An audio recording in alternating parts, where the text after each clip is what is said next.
So I'm on the page for the Smooth Div Scroll, which is another jQuery plugin that we're going to look at this week. What it does is it allows you to have images in a horizontal left to right scroll on your page, and those images can scroll left to right based on your mouse position or based on your wheel, or they can also have an automatic scroll.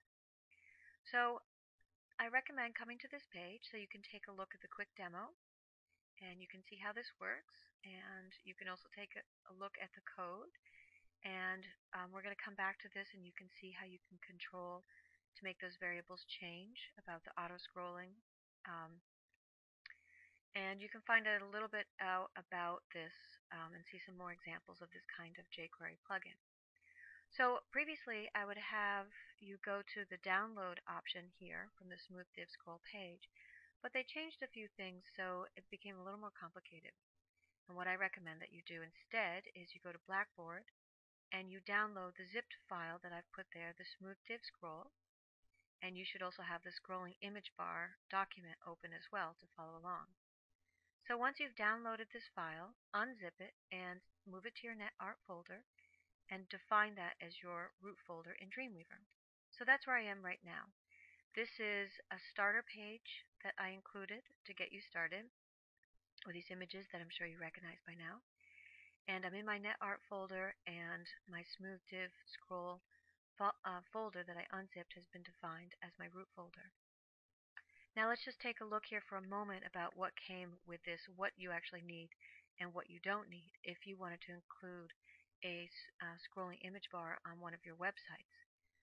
So the CSS folder you do need. That includes a lot of the information for how the div is going to look that has the scrolling image bar.